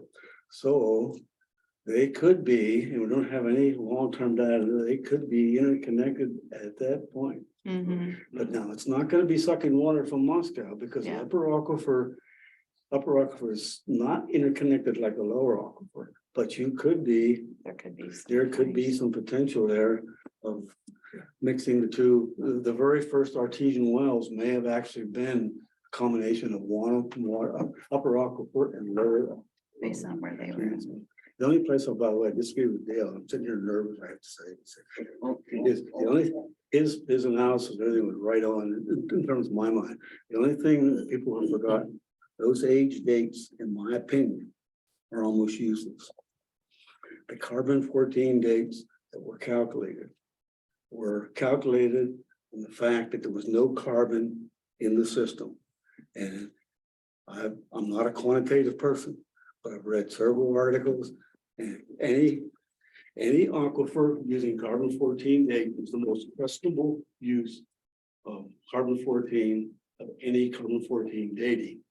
Because if you get any wood in your system or any compartmentalization in your system, it changes the date. And since we are realizing that the sediments play an awful lot of role in our system, as a driller, I drill through wood constantly. The sediments are full of non-petrified wood. And then, even though he and I would disagree on the source of the carbon, Jeff and his students have documented that there's a fair amount of dead carbon in the water. So I think when we say the dates, the water is 18,000 years old, I don't think so, in my opinion. But we do think the upper is younger than the lower. Well, the uppers, yes, but you're getting modern research recharge to lower aquifer too. Maybe that water you're drinking is not all modern, but you're getting modern recharge. You've traced the water right from the snow melt right over to the lower aquifer in Pullman, so it's not all old water. There could be old water in it, but it's not all water, in my opinion. It's a question online. Oh, yeah, let's take it. Patrick. I didn't have a question. John, thank you for what you put together and what you're sharing. I just wanted to throw out real quick. I've heard a couple of times the comment, public concerns about recharging, about aquifer storage recovery and managed aquifer recharge. I think I've heard both mention of concerns with both. I just want to throw out there that make sure that everybody here knows that there is extensive, there are fairly strict guidelines for what quality water has to be before it's injected. So I hope that if we're communicating to the public, we're communicating back that water has to meet drinking water standards before it's injected back into the ground. And there's some fairly strict water quality guidelines for that. I don't know how much education is happening when we're having those interactions with the public related to aquifer storage recovery or managed aquifer recharge. We just wanted to throw that out there that if there's an opportunity to let people know, we're injecting clean water, we're not siphoning, diverting creek water, river water, and injecting straight into the ground. Let's take that opportunity and educate people. So yeah, no, that's a great all suggestion. right, I'll get off my soapbox.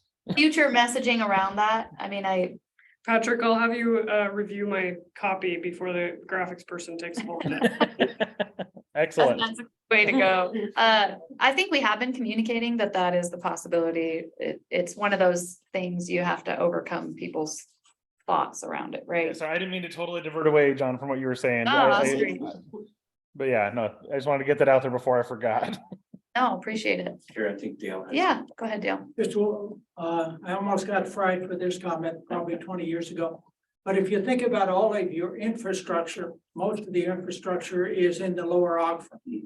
And as John very correctly indicated, there's almost very little hydraulic connection between the two. But if you were in a total water management viewpoint and could ignore perhaps some regulatory folks. Just a second, it's very possible that if you wanted to treat the water and store it, and if you could treat it correctly to drinking water standards, it could be stored in the upper aquifer and dropped under gravity to the lower aquifer. Okay, you could have a recharge well.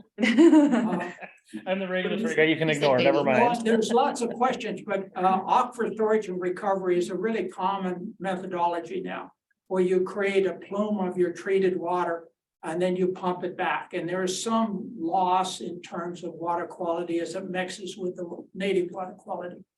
But you could use potentially the upper aquifer as a storage facility and treat the water and have this plume of treated water you could guarantee and show. And then have the ability with no pumping costs at all to drop it into the lower aquifer. Or pull it back out and use it for. Or pull it back out and use it either way, but if your timing is such that, yeah, you could, but either way, but the point is that, that is the kind of thing that's plumbing system would allow that. There's a downward hydraulic gradient, there's no pumping cost. Now, again, I proposed that and it got really fried because of all of the things that he just alluded to, but the point is the technology is there to treat a plume of good quality water within the subsurface. And then use that as a storage to put into your final infrastructure. And that could potentially be legal in Idaho under an aquifer recharge. If you just let it keep going. Yeah, if you let it keep going, but the question is, can you store it and move it down? Yeah. And you could easily create a well that has essentially a big valve system so that you can control when it goes down. But the point is thinking outside the box, that the difficulty of treating the water is that you're going to have a lot of water when you don't need it and not have it when you do need it. And storage, surface storage is really expensive. But subsurface storage, and again, you don't want to mix the water quality of the upper aquifer with the lower aquifer. But if you could create the plume in the of treated water and could show regulatory folks that you could do that, then you have a relatively inexpensive way of using your existing infrastructure and the surface water system. And so, but it may never pass muster with the regulatory agencies. But it's hard telling. Well, it's interesting to know that they're maybe not as connected as some might think. Yeah, the upper aquifer, lower aquifer, most of the data doesn't show much connection at all. I should point out that Dale was the first after, and I disagreed with him for a while. It's really hard to admit that he was right. He was the first to explain to me that these similar water levels in the lower aquifer mean it's all interconnected. And it was hard for me to buy that because it goes across geologic boundaries, but he was right. The two aquifers are different. The upper aquifer is not interconnected much. And it is separate from the lower aquifer, but that lower aquifer, it is compartmentalized geologically, but it's interconnected over a large area. And Dale made, I just want to emphasize the point he made here about the similar water levels. And actually it makes thinking about the lower aquifer easier. Because the water in Palouse has got the same water levels we do down here. The water in Moscow has the same water level we do in Poland. And after Dale beat that into my brain, it made my thinking a little easier. Yeah. So you were right, 100% there. All right. Well, Hey, I have a question for John. or yeah, Dale. go So- ahead. This might be our last one. Okay, so as we Make it good. As we talk about ASR in Washington, and if that was treating and reintroducing it into that deep basalt, how would that behave? I mean, would you have to essentially do injection under pressure to get that much water back down in there? I mean, it's not like we just have a bathtub. down there. We'll just Yeah, building is- Yeah, that basically, when you pump the well, water level draws down. Okay, and if you pump 1,000 gallons per minute and 20, Sure, you have 30 that feet, 40 feet of drawdown. If you inject water, it's just a mirror image. So you would need to pressurize it. Well, if your depth of water was 100 feet in your shallow aquifer below land surface, that would, and you could use that 100 feet to be the equivalent of 100 feet of drawdown, and most of our deep wells don't have 100 feet of drawdown, I don't think. I don't know, the city wells have that now. But no, I think it isn't, you wouldn't pressurize it. Okay. At least in my mind, that you would allow gravity to do it. Okay. And there's That would be enough to just return that water. To the- Yeah, again, if, last time I worked on the city wells, you're talking 30, 40, 50 feet of drawdown. The city person who knows what it is. When you pump the well, pump 1,000 gallons per minute, the water level goes down 50 feet, for example. It's the mirror image of that. If you want to inject 1,000 gallons a minute, then you're gonna have to 50 feet of rise. So just the reverse of the cone of depression. Yeah, it's just reversing. And so, There's a whiteboard up there. Okay, Can I ask one more? I do think we need to continue on, unfortunately. I would encourage, thank you so much, John, Dr. Bush, for coming. Let's give a round of applause. Saline has sent invites out to all of the PBAC calendar invites to all the PBAC members. Hopefully we can have some folks join. We'll in person here for a couple, and then the one so November 28th and November 30th. November 28th from 10 a.m. to 12, right here in this room, and also via Zoom. Yep. And then Wednesday, where is that one at? It's gonna be an IRIC. Campus. at Okay. 12:30. Okay, and that's on November 30th at 12:30. That's IRIC. Integrated Research, what is it? That's the new Research building by Innovation the Center. College of Natural Resources. Like It was On the main, on the Google main, that one. on the main campus mall, It's just so it's on Line just Street. off of the forestry building. Yeah, if you were gonna take a right on Line Street, which is a walking mall, it's right up on the right. And we're also planning to record those as well, so those can be available after the fact. Somebody missed them, or maybe we want to show them that. It's better, one question, it's better for me if I'm talking into my computer, does that make the recording easier? And my slides come up on my computer at the same time they're on the screen. Yeah. That's better for hearing my voice, and I'm not familiar, I've only done one Zoom talk. We can, maybe we just sync up a few minutes early before we start. Okay. And then it's pretty easy these days. Pretty, Yeah. well, see, to me, anything that's all pixie dust stuff. Yeah, I got you covered. I got you covered. Anyways, thank you so much. We really appreciate it. We're gonna jump to subcommittee reports. We have about 20 minutes for just a few things. I don't think it'll be real long, but I'm gonna open it up to the communications chair. Getting meetings set, scheduled. Again, we'll be working on, everything related to that. As I said, putting an engagement and outreach plan together. And what kind of materials, what do those look like? How we engage all of our entities in that outreach. I mean, this is not all Salene's shoulders. We all have to participate. But we're gonna build some collateral materials, so we have the right slide deck, which you can customize for your entities. Sort of, so lots of moving parts, but the fuse work will really lend itself well. So in 2023, again, we're putting some pretty aggressive targets on number of organizations and community groups that we engage with. Great. So, thank you. Budget subcommittee, Rusty. You bet. Just try to run through a few things.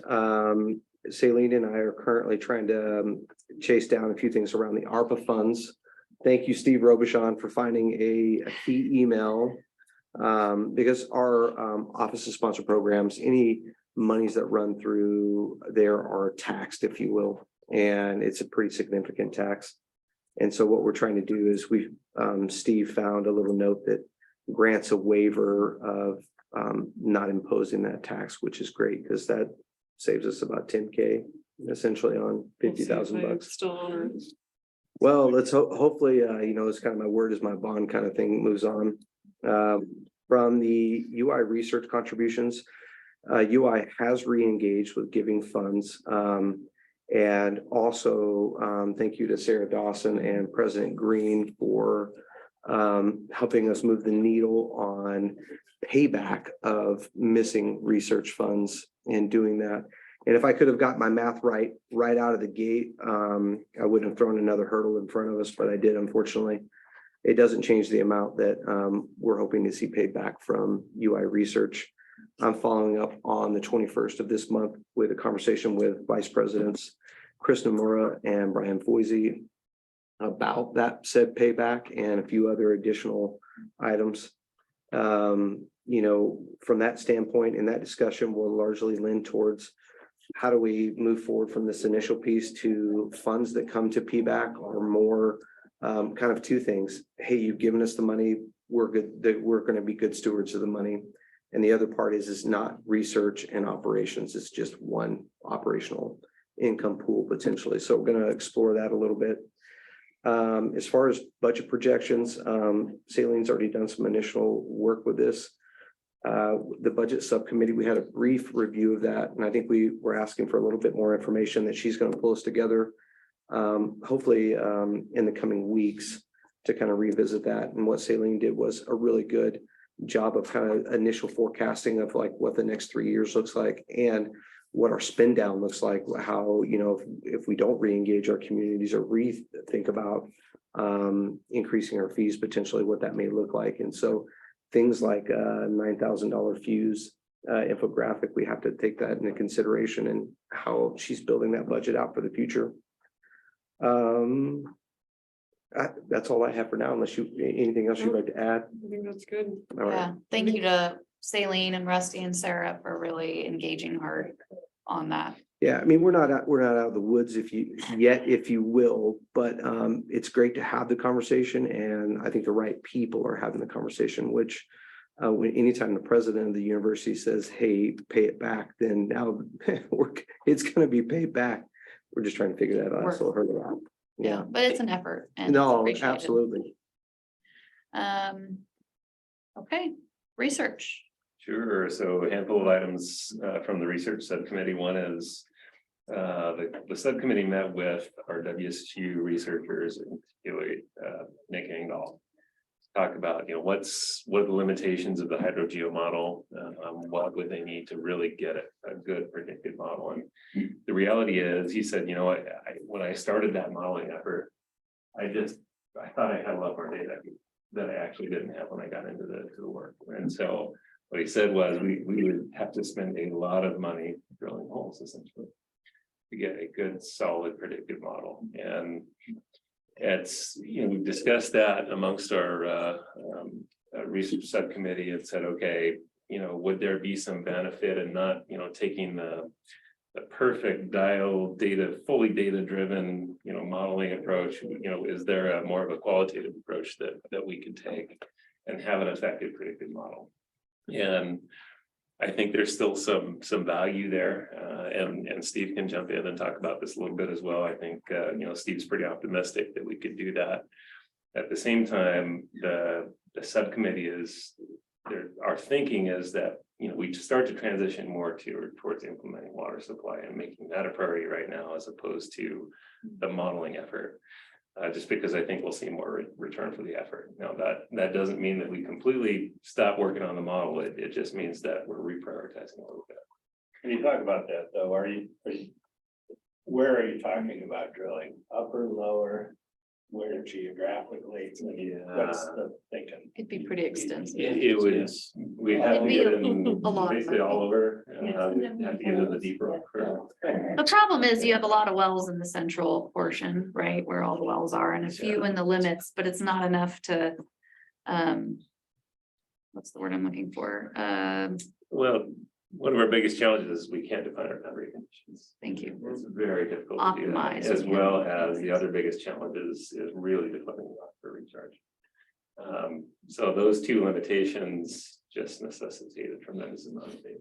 unless you're gonna make some assumptions. Yes. And hope that the assumptions are right. Yeah. I mean, we So- have a lot of good assumptions, so that's to this comment about, we probably could go there. From a more modeling standpoint, that introduces a lot more variables, and so they aren't willing to go there, but there might be people that are. Yep. Potentially. An analogy might be a jigsaw puzzle where you're trying to figure out the picture and you have 8 of 1,000 pieces. Yeah. Yeah. Correct. That's a good way to say it. It's a great way to put it. Yeah, because then the other unknown piece that Nick emphasized as well in the aquifer properties, which again, wells can tell you some of that, but that's gonna be, so there's, it again, goes back to the jigsaw puzzle analogy, there's a lot that's missing. It's like we have a tiny little version in the middle. It's a 3D puzzle, it's not 2D. I mean, seriously, with 8 pieces out of 200 or something, so, yeah. Spent years as a geotech drilling, just do a lot of guessing. Yeah. Yeah, and back to Rusty's comment a little bit too, and just I probably could have brought this up at the leadership roundtable, but item. I think it will be important for PBAC as we move forward to think about how we're structured, this admin research. We do believe research is valuable, and I don't think we should necessarily stop engaging, like you said, with we can do some technical work, we can do some research work. I mean, I think we should look at Needs to be a little all. bit more fluid. It needs to be a little bit more Yeah. fluid, and having it compartmentalized in a lot of ways has caused a lot of issues for us. So I got the impression that with the right messaging and the right plan Mhm. and the right strategic approach, that quite a few of our entities are willing, to potentially fund more. But there needs to be a compelling reason as to what we're gonna do with it and what our plans are. And so there's talk about maybe just one fund, and we'd have to look at revising some things, but we'll be working on that in the background, I guess, and bringing it back to the PBAC committee to talk about. And so there's discussions around that, and we don't know what that looks like, but it seems like the right time to be having those discussions, being strategic about it. In terms of the research subcommittee too, we've had a number of internal thoughts to say, okay, do we change the name of the research subcommittee to a technical committee? Just, broadens the scope a little bit so that we can have those conversations a little easier. Yep. Could be research we're reviewing, could be, consultant work where, that sort of thing, so. And then that would also kind of lead into, the shift of focusing on our water supply alternatives. And that is, you really are transitioning more towards almost an engineering look at things and starting to put cost numbers and looking at the details, making sure things are viable. So I think renaming that committee would probably be a little more reflective of what we're trying to do right now. That's funny, Mark Workman said that almost word for word 10 years ago. That's probably true. We don't say lean on board. I feel confident. We're good. Oh, I know, we're way past where we were, but We're in it. one Yeah. of the reasons we got away from doing a lot more research is we're starting to get a bad rap in the community that all we ever did was fund graduate studies and research. And it was time to transition to more of how do we deal with the water supply, just doing more geologic research. Yeah. So we tried to marry the two together and start the transition. And that's where a lot of this stuff that John was talking about came from. Was trying to transition, and that's where the framework project came from. Was trying to take all this research and give ourselves a basis or a foundation to start working on the supply, not just the research. Yeah. So I agree, the research is still important, but we don't want to slip back to the other side of that equation either, where we're forgetting about the water supply. Right. Yeah, and sort of notes from underground of the communications committee. I think when we do engage the public at any level, whether it's you run into somebody in the grocery store, always talk about what we know. Don't start right out talking about what we don't know. But again, as academics and science nerds, we have a tendency to start out with, well, we really don't know. No, we need to start out with what we know is. And then, Yeah, that's a great comment. And then go one ahead. point, if I might, Yep. just on the research subcommittee.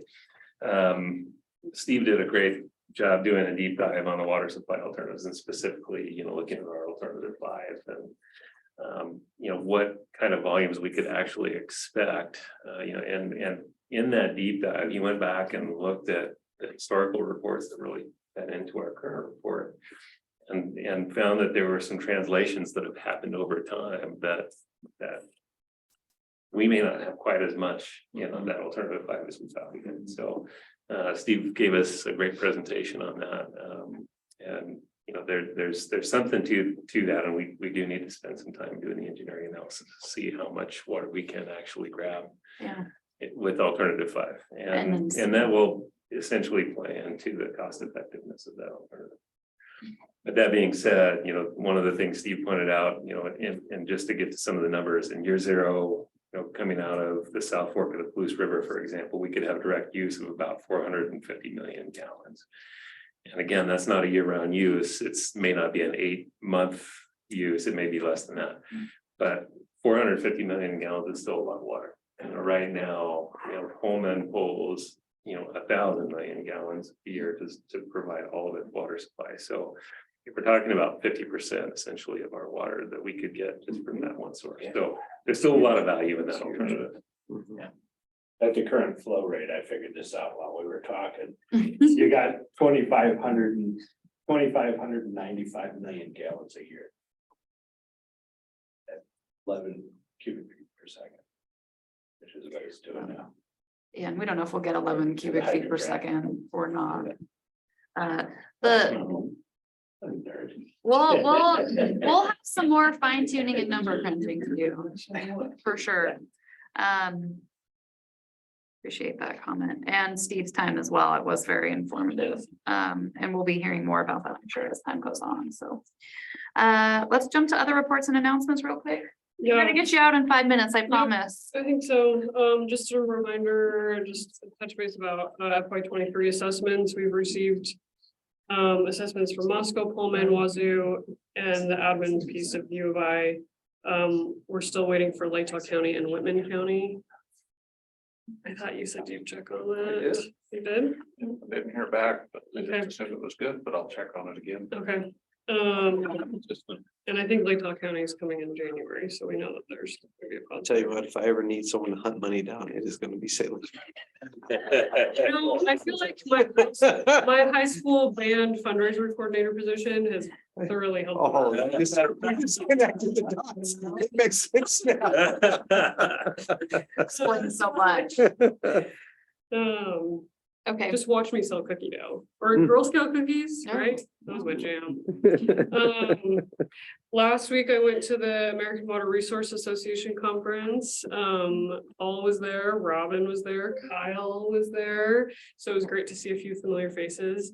I understood about half of the sessions, which was, I thought, pretty good for me. Like some of them were about like chemistry, like calculations. I was like, this is not the session for me to be in. But others were very similar water supply projects that PBAC is doing. I mean, it was very comforting to know that we are not the only ones doing this and looking for other water sources. I think it's comforting, could also be concerning, right? But there's a lot of great work out there. And the one that impressed me the most is actually already contracted with us with Alta. It's Jacobs, and they're doing some projects in the Columbia Basin right now. So that was really helpful. There was a lot of sessions on outreach and community engagement, conservation, so all the hot topics for water. So I thoroughly enjoyed myself. So thanks again for funding that conference. Next up is just an official announcement for U of I's rep. Tim Link is going on a sabbatical in the spring. So I don't know if we need to decide today, but we've talked about maybe a temporary semester replacement for Tim, potentially Lana. Yes. Yes. Lana, for the maybe renamed technical committee, or maybe even Sarah Dawson, from U of I for PBAC, or maybe both, because more people are never a bad thing for PBAC. So broaden the base, absolutely. Different backgrounds. different backgrounds, yeah. And I think there's just been discussion too, or maybe just my thinking is, the cities have 3 reps on PBAC, 2 staffers and then a city council member. Universities, I think, play a unique role in that they've got research leadership as well as like facilities, like water management folks. So maybe we can broaden that representative base, but Tim, I probably stole something that you were gonna say, but No, no. you did perfect. Yeah, I'll be Okay. gone basically, well, I guess I'd be missing 4 meetings, so January through April, I'll be back. And it's sort of a come and go sabbatical, but the point is I'm not gonna be available sort of on a week-to-week basis, because I'm gonna be doing various trips, to different places, different months, so that's. And you're of course welcome to chime in at any time if you want to. We just expect, it's okay to be. Yeah, there are other feedback members that call in from Hawaii and everywhere else, so, yeah. Why not? Well, we were having a full discussion driving into the field, I don't know, a month ago or something, and Lana was saying, I'd like to get more involved in PBAC, and thought, oh. There you go. Anyway, and also, I mean, I don't know if you want to give a quick bio on your background, but I mean, clearly a lot about the aquifer and. Well, everything I know, I can attribute to Jeff Langman, because I took his hydro geochem class, which went through a lot of the papers that John took that today. But my background is in atmospheric science, so the hydrology stuff is kind of new to me, but my perspective is from hydro meteorology, so precipitation, snow, that's all of our water comes from Moscow Mountain, basically, and that's maybe an important thing to keep in mind. It's important for surface water. Yeah. Surface water alternative, right? So- How does it get there? So the point being is that I think Lana's a really good fit on the committee overall. And I'm interested, like, I'm kind of excited to be here. Anyway, And I'm actually, not certain we need to do anything real formal around it, but we also kind of wanted to introduce a couple folks, Sarah as well, who have been engaged in helping out kind of behind the scenes with various things. So, Sarah, did you want to say anything? I know you've got quite the docket of sustainability items and conservation.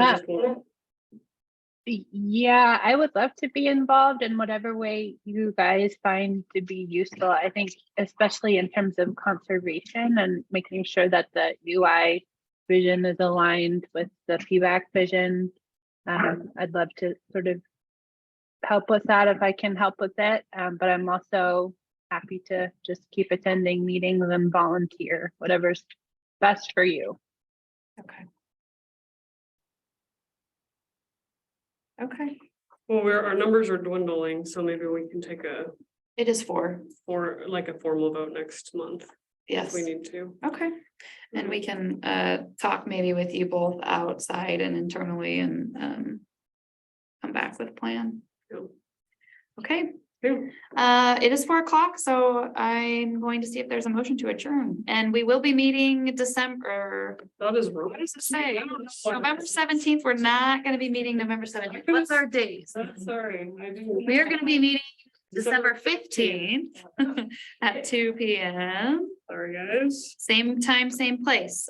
Is there a motion to adjourn? Motion to adjourn. Second. Second, all those in favor? Aye. Any opposed? I'm not seeing any. See everybody next month. Meeting. Stay late. Yep. yeah. You're not gonna do this long.